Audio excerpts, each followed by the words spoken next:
Alright, here's a little detailed video explaining my rotary pipe cutter on my FabCut CNC table. The way I have my table mounted in the shop, I can walk all the way around my whole table. So I built this post here to run my electrical and my air lines down, and then it's secured to the table. So it works pretty good that way. I mounted my regulator, plug-in, and air filter on there. So I took that opportunity there to mount my rotary chuck to that post basically and use that as the part of the frame. So this is what I did. I took some 2x1 inch rectangle tubing, and I took some 2x1/4 inch flat bar, cut it up, and used that to space my rails apart.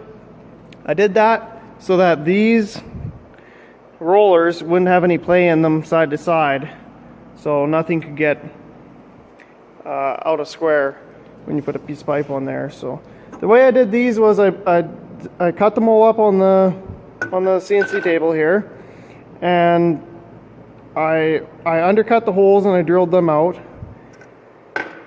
and basically just took a piece of 2x1/2 inch flat bar, centered it as perfect as I could on this bottom rail here, because all these pieces here are nice and flush, they're perfect. And then I drilled my hole through after I had this welded and put my bolt through, welded my bolt. And another little feature I did on this was when I made these bushings for the bearings, I made them offset so that when you put these on, you're going to have these spacers in your way every once in a while. It's not going to happen all the time, but when you butt up against one of those, if the torch is going to make a cut right here where the bearing's rolling on the pipe, I made it so you can just take it and flip it. So it'll miss the bearings, let's say. And then these are supposed to be able to slide back and forth down the rail, but I painted it, so I got to scratch all that paint off before that'll work nice and smooth. So for the rotary chuck here, basically just mounted it on so it slides up and down, because these rollers don't move at all, so your pipe always sits on them in the same spot, but you got to adjust the center line of your rotary chuck here. So this is how I did it, is I just made it so you loosen these 4 bolts on the back, lift it up. Once you get it set, you go in, you tighten that up, and you're good to go. Start turning here. I also made these rails here. I slotted this out because when I had to weld all these brackets on my post, I had to get everything square to each other and, you know, compensate for warping and all that too. So I knew I wouldn't be able to get that rail directly centered with the chuck. So I just slotted those holes so you could adjust it once you get everything put together. And it works great. No problem there. On this end of the rails, I bolted it just right to the leg of the table. I actually made another one to go lower down, but I figured it didn't actually need it because there's no twist in this because the way it's bolted at the other end. So this works pretty good. I made it slotted there as well, so I can bring it in if it's not centered to the rail, or it's not parallel to the rail on the gantry here. So that works pretty good as well. I got everything parallel now, so when I run the torch down, it's dead center on the pipe at the other end as well.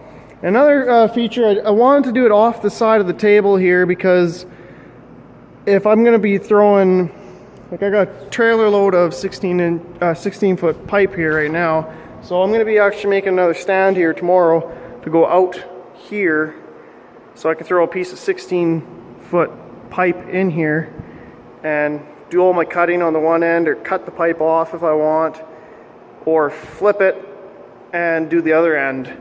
All you have to do is basically index it then, so you know where top dead center is on the pipe, so it's the same on the other end. But that's the reason why I did it off the side.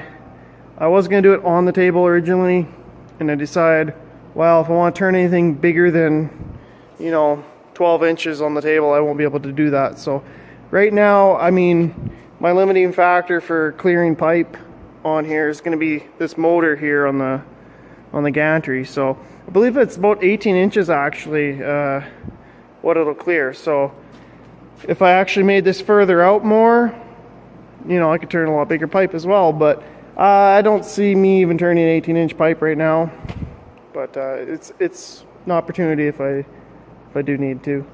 Another quick thing here, all I did was take a piece of scrap metal, bolted a cable clamp to it.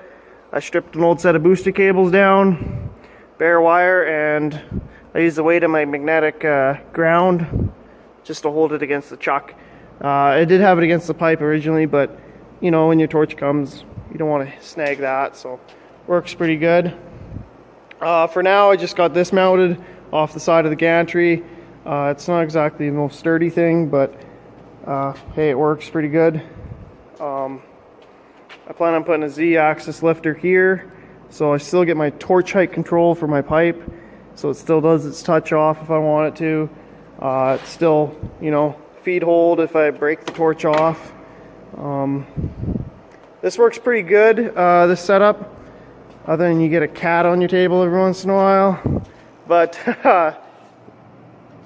you got what I do is I slide the X-axis gantry all the way over to this side of the table, and then all I have to do is disconnect my ohmic sensor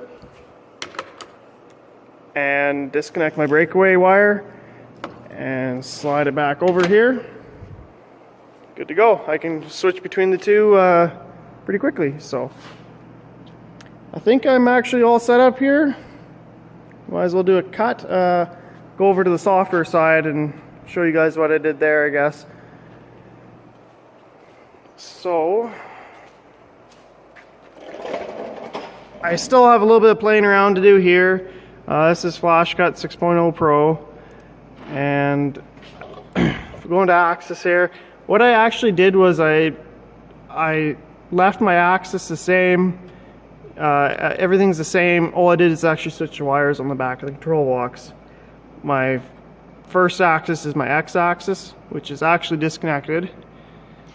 And then my fifth axis is my rotary chuck. So if we go into drive parameters here, I actually switched the X-axis to general rotary here, and then I entered in my motor revs and figured out all that, and then I just left my A-axis here blank, and I made a new setup file for this, so I called mine rotary 3-inch.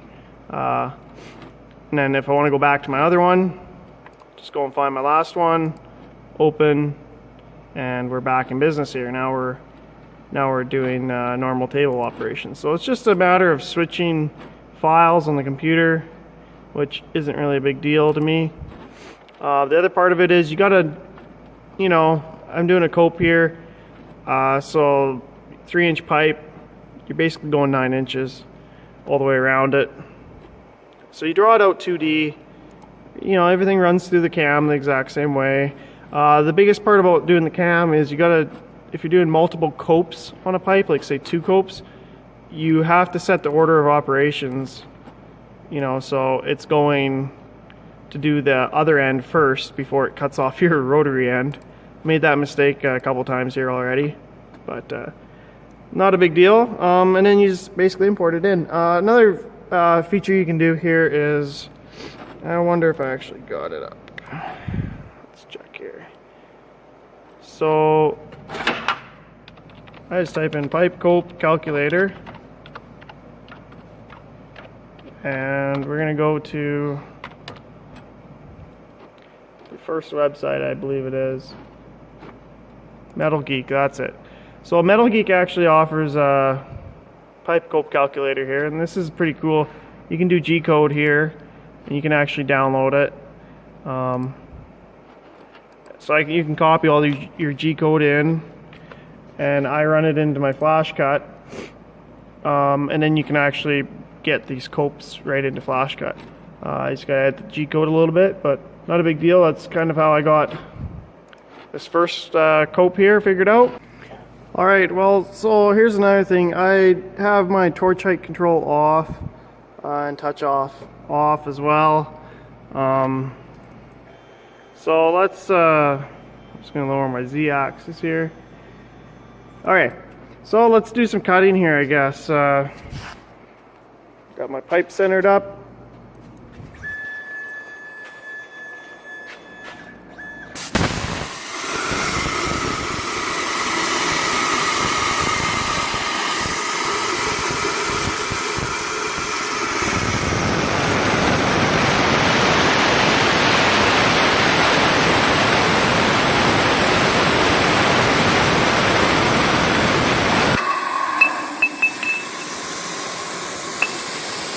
Just like that.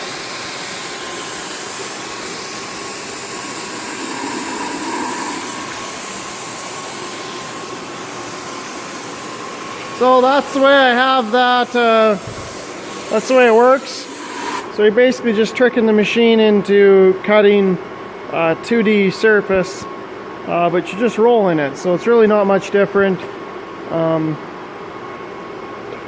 Pretty simple to actually build and get working here, so I'm really happy with it. It does a beautiful job coping. Here's some examples of some pipe I've done. I did twisted text here in one of the pipes, so there we go. Does some beautiful work on the letters there in the pipe, so I'm pretty happy with that.